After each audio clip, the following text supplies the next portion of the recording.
जब हम बात करते हैं कि कोई वस्तु किसी अन्य वस्तु का अंश है, तो उसमें उस मूल वस्तु के गुण रहते हैं, या ये कहें कि दोनों के गुण समान रहते हैं। जब परमात्मा और आत्मा की बात आती है तो वहाँ पर यह विचार ठीक नहीं है। आत्मा परमात्मा का अंश नहीं है, क्योंकि परमात्मा के गुण, सारे गुण आत्मा में नहीं हैं, और जो काम परमात्मा कर सकता है वो आत्मा नहीं कर सकता है। इसका मतलब कि उसके गुणों में अंतर है, दोनों गुणों में अंतर आ रहा है। परमात्मा का गुण क्या है जो बताया गया है, विशेष गुण वो ये: ईश्वर सच्चिदानंद स्वरूप, निराकार, सर्वशक्तिमान, न्यायकारी, दयालु, अजन्मा, अनंत, निर्विकार, अनादि, अनुपम, सर्वाधार, सर्वेश्वर, सर्वव्यापक, सर्वांतर्यामी है। तो जब ये बात करते हैं तो ये गुण, सारे गुण आत्मा में नहीं है। आत्मा का क्या गुण है जो न्याय दर्शन में बताया गया है? आत्मा का गुण है सुख, दुख, ज्ञान, इच्छा, द्वेष, प्रयत्न। ये 6 गुण आत्मा के बताए गए हैं। तो दोनों के गुण भिन्न भिन्न हैं। मैं एक उदाहरण देकर आपको अपनी बात समझाना चाहूँगा।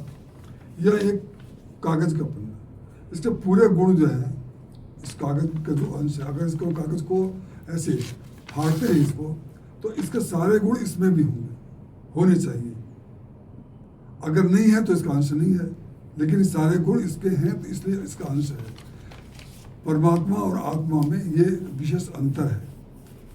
और परमात्मा और कुछ चीज़ें हैं जो समान हैं, जैसे निराकार है, दोनों निराकार हैं, दोनों ही अजर अमर हैं, दोनों ही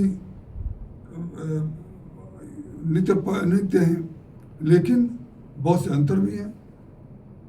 आत्मा अल्पज्ञ है, परमात्मा सर्वज्ञ है। आत्मा अल्प शक्ति वाला है, परमात्मा सर्वशक्तिमान है। तो ये कुछ विशेष अंतर भी हैं। तो इसलिए आत्मा परमात्मा का अंश नहीं है, और यह वेद सम्मत भी नहीं है। हम कहते हैं, यजुर्वेद का एक मंत्र आया है, ईशावास समेदम सर्वम यत् किंच जगत्याम जगत। मतलब ईश्वर कण कण में विद्यमान है, जबकि आत्मा के साथ ही भाव, आत्मा कण कण में नहीं है।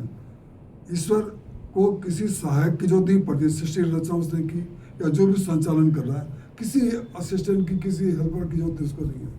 लेकिन आत्मा, उसको एक शरीर की आवश्यकता होती है अपना कोई कार्य करने के लिए, और वो सर्वशक्तिमान भी नहीं है, बहुत काम नहीं कर सकता है वो। इसलिए आत्मा परमात्मा का अंश नहीं है।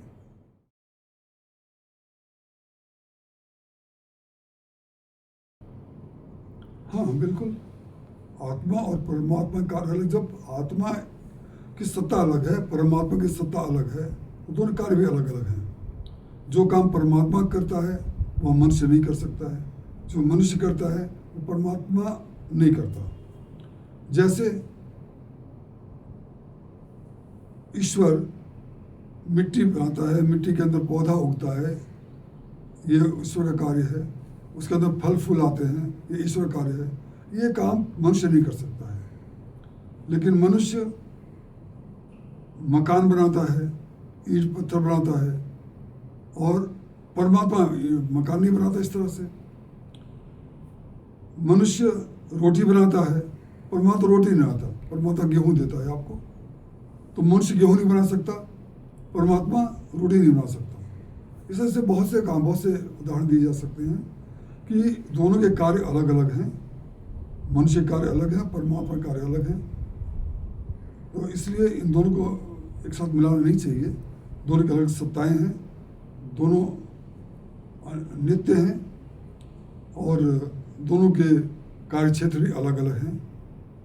मनुष्य या आत्मा अल्पज्ञ है, परमात्मा सर्वज्ञ है। परमात्मा सर्वशक्तिमान है, आत्मा की शक्तियाँ सीमित हैं। ऐसे बहुत से अंतर हैं, और बहुत सी बातें हैं कि जहाँ जो मनुष्य नहीं कर सकता है, जो परमात्मा करता है, और जो परमात्मा करता है वो मनुष्य नहीं कर सकता।